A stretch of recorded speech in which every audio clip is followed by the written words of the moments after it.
आदरणीय अध्यक्ष जी,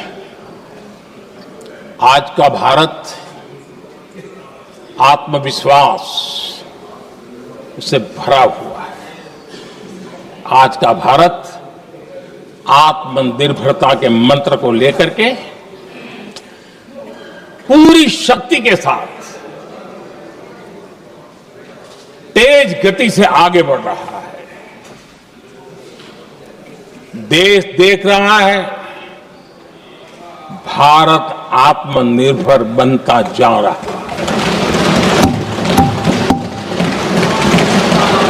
लेकिन देश ये भी देख रहा है कि एक तरफ तो भारत आत्मनिर्भरता की ओर तेज गति से आगे बढ़ रहा है, लेकिन कांग्रेस मुद्दों के लिए पाकिस्तान पर निर्भर होती जा रही है।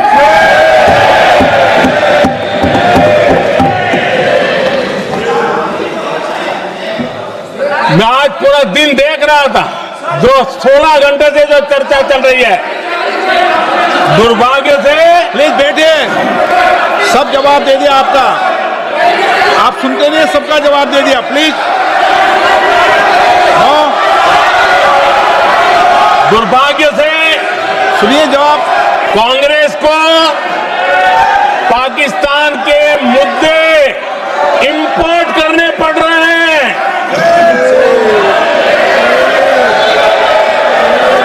आदरणीय अध्यक्ष जी, आज के वॉरफेयर में इंफॉर्मेशन और नैरेटिव्स की प्लीज बैठिए। बहुत बड़ी भूमिका है।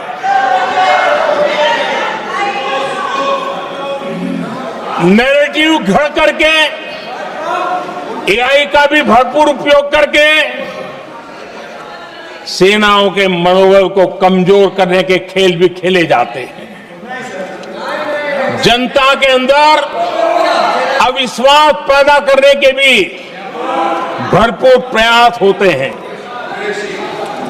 दुर्भाग्य से कांग्रेस और उसके सहयोगी पाकिस्तान के ऐसे ही प्रपंच के प्रवक्ता बन चुके हैं।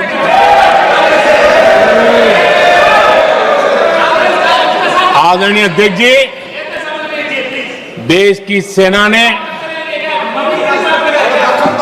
आदरणीय अध्यक्ष जी, ये तरीका है देश आपका? की सेना ने,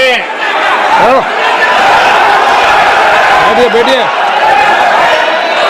देश की सेना ने सर्जिकल स्ट्राइक की।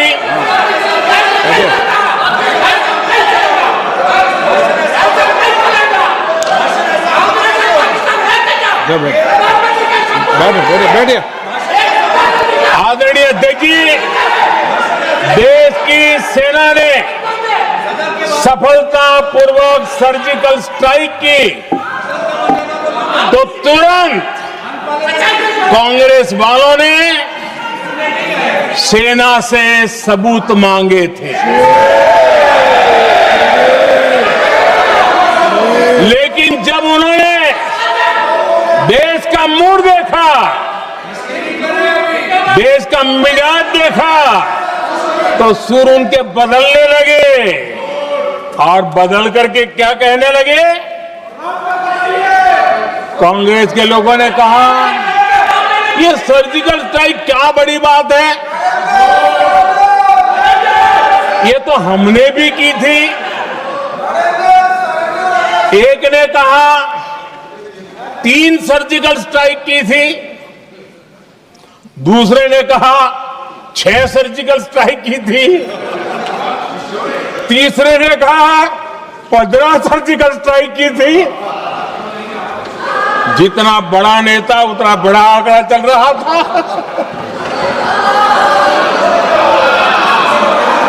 आदरणीय अध्यक्ष जी, इसके बाद बालाकोट में सेना ने एयर स्ट्राइक की।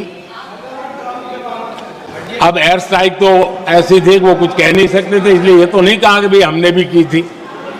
उसमें तो उन्होंने समझदारी दिखाई, लेकिन फोटो मांगने लगे। एयर स्ट्राइक हुई तो फोटो दिखाओ, क्या कहां गिरा, क्या तोड़ा, कितने मरे, बस यही पूछते रहे। पाकिस्तान भी यही पूछता था, ये भी यही पूछते थे। इतना ही नहीं, आदरणीय अध्यक्ष जी, जब पायलट अभिनंदन पकड़े गए तो पाकिस्तान में तो खुशी का माहौल होना स्वाभाविक था कि उनके हाथ में भारतीय सेना का एक पायलट उनके हाथ लगा था। लेकिन यहां पर भी कुछ लोग थे जो कानों कानों में कह रहे थे, अब मोदी फंसा, अब अभिनंदन वहां है, मोदी ला करके दिखा दे, अब देखते हैं मोदी क्या करता है। आज डंके की चोट पर अभिनंदन वापिस आए।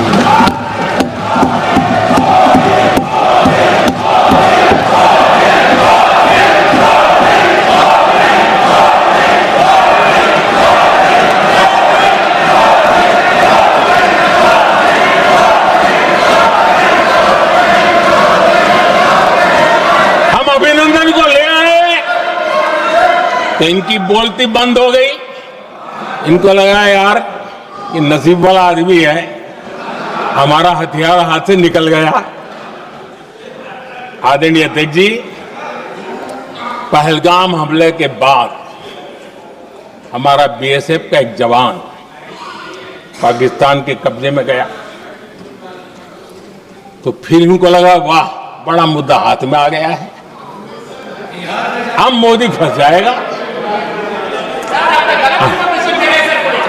अब तो मोदी की फजीयत जरूर होगी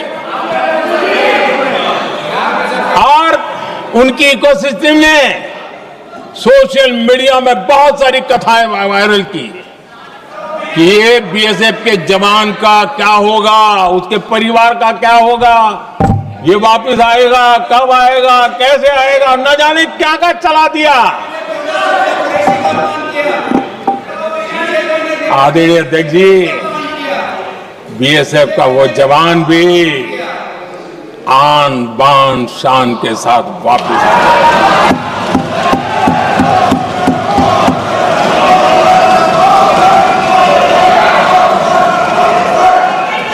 आतंकवादी रो रहे हैं, आतंकवादियों के आका रो रहे हैं और उनको रोते देखकर यहां भी कुछ लोग रो रहे हैं।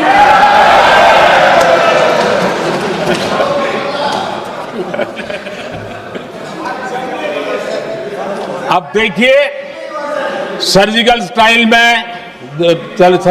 चल रही थी, उसके बाद उन्होंने एक खेल खेलने की कोशिश की, बात जमी नहीं। एयर स्ट्राइक हुई तो दूसरा खेल खेलने की कोशिश की, वो भी जमी नहीं। जब ये ऑपरेशन सिंदूर हुआ तो उन्होंने नया पैंतरा शुरू किया। और क्या शुरू किया? रोक क्यों दिया? पहले तो मानने को तैयार नहीं थे कि मुक्त करते, अब कहते रोक क्यों दिया। वारे बयान बहादुरों,